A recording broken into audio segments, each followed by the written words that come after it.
एक समय की बात है। एक राजा बहुत बड़ा प्रजापालक था। हमेशा प्रजा के हित में रहता था।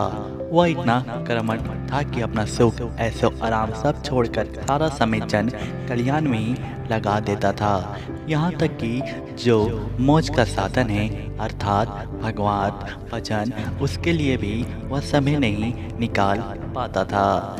एक दिन सुबह राजा वन की तरफ भ्रमण करने के लिए जा रहा था कि उसे एक देव के दर्शन होते हैं। राजा ने देव को प्रणाम करते हुए उनका अभिनंदन किया और देव के हाथों में एक लंबी चौड़ी पुस्तक देखकर उनसे पूछा, महाराज आपके हाथ में क्या है? देव बोले, राजन यह हमारा वही खाता है जिसमें सभी भजन करने वालों के नाम है। राजा ने निराश भाव से पूछा, कृपया देखिए तो इस किताब में कहीं मेरा नाम है या नहीं? देव महाराज किताब का एक एक पन्ना उलटने लगते हैं, परंतु राजा का नाम कहीं भी नजर नहीं आता है। राजा ने देव को चिंतित देखकर कहा, महाराज आप चिंतित ना हो, आपके ढूंढने में कोई भी कमी नहीं है। वास्तव में यह मेरा दुर्भाग्य है कि मैं भजन कीर्तन के लिए समय नहीं निकाल पाता और इसलिए मेरा नाम इस पुस्तक में नहीं है। उस दिन राजा के मन में आत्मगाली सी उत्पन्न हुई, लेकिन इसके बावजूद उन्होंने इसे नज़रअंदाज कर दिया और पुनः परोपकार की भावना लिए दूसरों की सेवा करने में लग गए।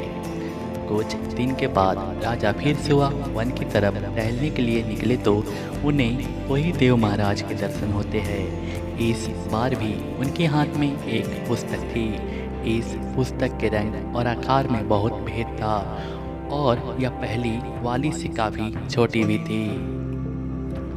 राजा ने फिर उन्हें प्रणाम करते हुए पूछा, महाराज आज कौन सा वही खाता आपने हाथों में लिया हुआ है? देव ने कहा, राजन आज के बही खाते में उन लोगों का नाम लिखा है जो ईश्वर को सबसे अधिक प्रिय होते हैं। राजा ने कहा, कितने भाग्यशाली होते होंगे वो लोग। निश्चित ही वह दिन रात भगवत भजन में लीन रहते होंगे। क्या इस पुस्तक में कोई मेरे राज का भी नागरिक है? देव महाराज ने अपना खाता खोला और ये क्या, पहले पन्ने पर पहला नाम राजा का ही था। राजा ने आश्चर्यचकित होकर पूछा, महाराज मेरा नाम इसमें कैसे लिखा हुआ है? मैं तो मंदिर भी कभी कभार ही जाता हूँ। देव ने कहा, राजन इसमें आश्चर्य की क्या बात। जो लोग निष्काम होकर संस्कार की सेवा करते हैं, जो लोग संसार के उपकार में अपना जीवन अर्पण करते हैं, जो लोग मुक्ति का लाभ भी त्याग कर प्रभु के निर्बल संतानों की सेवा सहायता में अपना योगदान देते हैं, उन त्यागी महापुरुषों का भजन स्वयं ईश्वर करता है। हे राजन तुम मत पछताना कि तू पूजा पाठ नहीं करता, लोगों की तू सेवा कर। असल में भगवान की ही पूजा करता है। परोपकार और निस्वार्थ लोक सेवा किसी भी उपासना से बढ़कर है। देव ने वेदों का उदाहरण देते हुए कहा, कर्म करते हुए 100 वर्ष जीने की इच्छा करो तो कर्म बंधन में लिप्त हो जाओगे। राजन भगवान दीन दयालु है, उन्हें खुशामद नहीं भाती बल्कि आचरण भाता है। शक्ति भक्ति तो यही है कि परोपकार करो, दीन दुखियों का सम्मान हित साधन करो।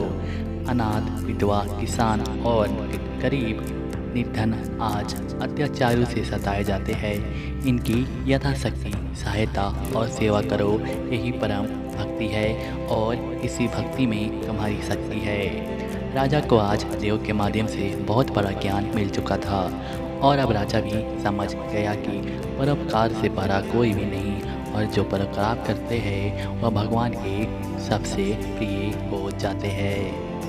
मित्रों, जो व्यक्ति निस्वार्थ भाव से लोगों की सेवा करने के लिए आगे आते हैं, परमात्मा हर समय उनके कल्याण के लिए यत्न करता है।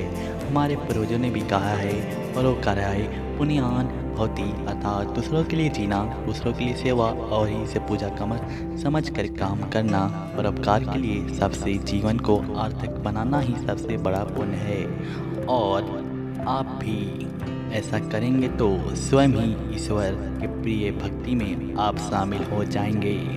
तो दोस्तों, अगर आपको इस कहानी से, इस स्टोरी से कुछ भी सीख मिली हो तो कमेंट बॉक्स में कमेंट जरूर करें। वीडियो पसंद आए तो वीडियो को लाइक करें, वीडियो को शेयर करें, चैनल पर नए हो तो चैनल को भी सब्सक्राइब जरूर करें ताकि आने वाली नेक्स्ट मोटिवेशनल स्टोरी आप तक पहले पहुंच सके।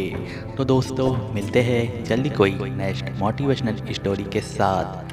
Thanks for watching this video.